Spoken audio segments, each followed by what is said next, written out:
ये चित्र वर्ष 1962 का है। दावा किया जाता है कि इस चित्र में इंदिरा गांधी अपने गहने भारतीय सेना को दान कर रही हैं। उन दिनों चीन के साथ युद्ध की स्थितियां बनी हुई थीं। इंदिरा के पिता जवाहरलाल नेहरू की गलत नीतियों के कारण पूरा देश गंभीर संकट में था। और अब ये वीडियो देखिए। जिस समय भारतीय सेना को हथियार, गोला बारूद की आवश्यकता थी, उस समय नेहरू सरकार ने विज्ञापन के रूप में ऐसे कई वीडियो बनवाए जिन्हें उन दिनों सिनेमा घरों में दिखाया जाता था। इन विज्ञापनों में दावा किया जा रहा था कि पूरे देश की महिलाएं सैनिकों के लिए स्वेटर बुन रही हैं, रक्तदान कर रही हैं और अपने सोने के गहने सरकारी कोष में जमा करवा रही हैं। इन विज्ञापनों और प्रधानमंत्री की बेटी को गहने देते देख देश भर में बहुत सारे लोग भावुक हो उठे। उन्होंने भी अपने पुरखों के कीमती गहने दान करने आरंभ कर दिए। डिफेंस इंडिया फंड के नाम से चलाए गए इस अभियान में कुल 22 करोड़ रुपए नकद और अन्य वस्तुओं के रूप में जुटे थे।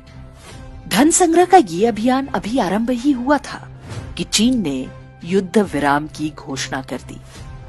युद्ध बंद होने के बाद ये धन कहां और कैसे खर्च हुआ, कभी किसी को पता नहीं चल पाया। कुछ वर्ष पहले ही शोध संस्था ऑब्जर्वर रिसर्च फाउंडेशन के एक फेलो ने दावा किया कि भारतीयों से युद्ध के नाम पर जुटाए गए सोने के गहने आज भी रिजर्व बैंक के खजाने में पड़े हुए हैं। चीन युद्ध जिन क्षेत्रों में हो रहा था, वहां 0 डिग्री से कम तापमान होता है।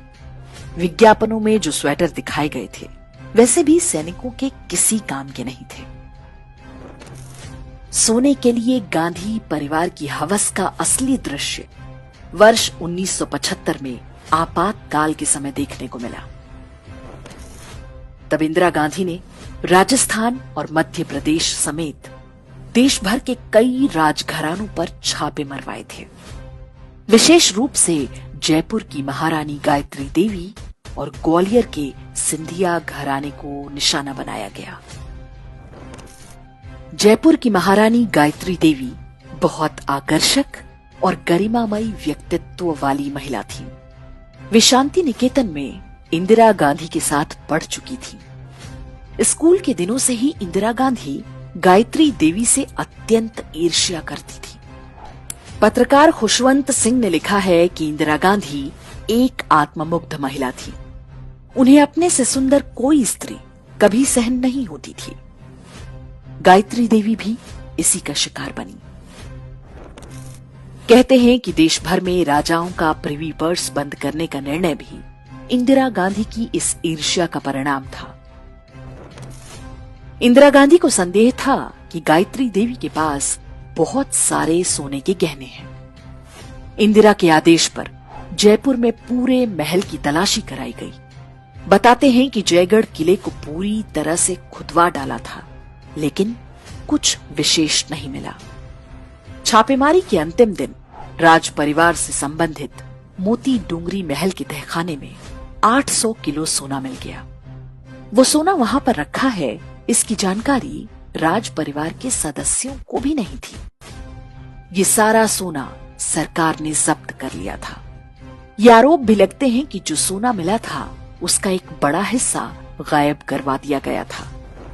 इंदिरा गांधी की डाह ऐसी थी कि उन्होंने महारानी गायत्री देवी को लगभग 6 महीने तक तिहाड़ जेल में भी बंद करवा कर रखा था। उन पर टैक्स चोरी और तस्करी जैसी धाराएं लगाई गई थी। जेल में वो बहुत बीमार थी, फिर भी इंदिरा सरकार ने उन पर रहम नहीं किया। गायत्री देवी की महानता आप इसी बात से समझ सकते हैं कि जब संजय गांधी की विमान हादसे में मृत्यु हुई, तो उन्होंने सांत्वना व्यक्त करने के लिए इंदिरा गांधी को फोन किया, लेकिन इंदिरा गांधी ने उनसे बात तक करने से मना कर दिया। तो जब प्रियंका गांधी वाड्रा कहती हैं कि उनकी दादी ने देश के लिए अपना सोना दान दे दिया था, तो आप स्वयं अनुमान लगा सकते हैं कि सच क्या रहा होगा। 55 सालों के लिए कांग्रेस की सरकार रही है। किसी ने आपसे सोना छीना, आपके मंगलसूत्र छीने। इंदिरा गांधी ने अपना सोना, जब जंग हुई थी, अपना सोना देश को दिया। चीन युद्ध के लिए सोना देने का ड्रामा हो या सोने के लिए राजघरानों पर अत्याचार, ये सारी घटनाएं नेहरू गांधी परिवार और उसके वारिसों की मानसिकता को बताती है। कुछ प्रश्न हम भारत के लोगों पर भी खड़े होते हैं। हमने ऐसे परिवार और उनकी पार्टी को इतने दशकों तक अपने सिर माथे पर बिठाए रखा। देर से ही सही उनका मायाजाल टूट रहा है, लेकिन आज भी वो अपनी खानदानी परंपरा को छोड़ने को तैयार नहीं।